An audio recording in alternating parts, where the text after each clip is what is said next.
Menurut saya, guru-guru menuntut standar di atas kemampuan kami. Oleh karena itu, hanya sebagian kecil kami yang berhasil dengan baik dalam belajar. Dan menurut saya, alat dan media kami kurang lengkap dan kurang memadai.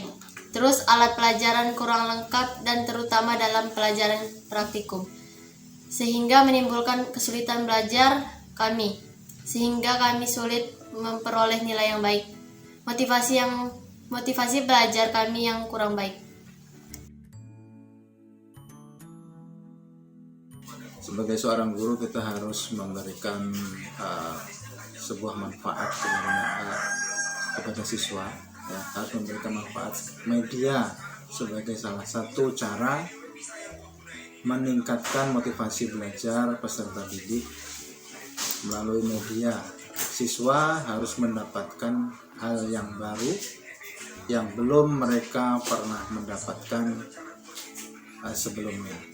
Nah, guru harus mencoba menciptakan kompetensi suatu persaingan yang terjadi selama pembelajaran melalui kompetensi. Mereka akan saling membuktikan bahwa mereka lah yang terbaik agar menjadi yang terbaik. Siswa dituntut untuk terus belajar. Kondisi inilah yang nantinya bisa meningkatkan motivasi belajar siswa. Yang ketiga, guru harus memberikan petunjuk yang merupakan ucapan yang bisa memberikan sentuhan positif secara verbal melalui pujian seseorang untuk merasa dihargai. Begitu juga dengan para peserta didik. Kualitas belajar peserta didik belum meningkat apabila tidak terjalin hubungan dan komunikasi yang aktif terhadap peserta didik.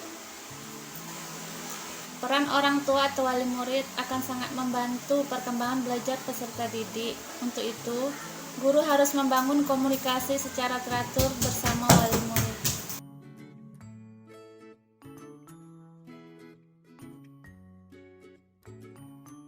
Ya, kendala yang dihadapi guru sejauh ini dalam menggunakan metode pembelajaran project-based learning itu biasanya terkendala pada pemberian persepsi yang mengaitkan pembelajaran hari ini dengan pelajaran yang sudah lalu. Kemudian kalau project-based learning itu kan kita siswa atau peserta didik bekerja secara kelompok.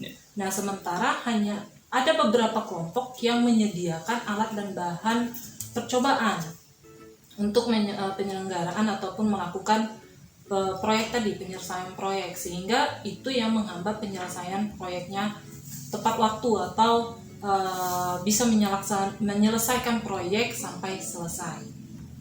Kemudian kendala dalam menerapkan metode pembelajaran problem based learning itu biasanya terkendala pada saat guru menyampaikan penjelasan atau memberikan penjelasan ataupun materi kepada peserta didik, sementara ada beberapa peserta didik yang hanya berdiam diri, tidak aktif atau tidak begitu mendengarkan penjelasan dari guru, sehingga adalah terjadi misunderstanding atau mispersepsi di sana. Kemudian juga di situ menyebabkan juga kesulitan siswa dalam memahami penjelasan yang diberikan. Sementara ketika siswa itu kurang paham pun ada beberapa siswa yang tidak mau menanyakan kembali kepada gurunya, sehingga pemberian tugas juga terhambat atau terkendala di sana, terutama saat guru memberikan tugas mengenai suatu masalah yang mereka hadapi dan apa solusinya, karena di sini mengenai problem based learning ya Pak ya. Yeah. Nah, kemudian mengenai metode pembelajaran secara kelompok. Nah, ini juga Pak menjadi kendala bagi guru karena namanya dalam kelompok itu terdapat beberapa peserta didik. Tentu karakter mereka berbeda-beda. Nah, di sini guru-guru sering terkendala ketika menghadapi kelompok di mana dalam anggota kelompok itu ada peserta didik yang kurang aktif atau bahkan tidak aktif.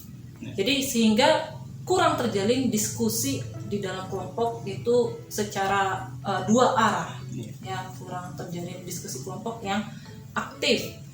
Contohnya ketika guru memberikan diskusi tugas kelompok, kemudian kelompok A itu hanya ada beberapa siswa yang aktif, siswa yang satunya tidak aktif. Ketika gurunya menghampiri, baru mereka mau aktif.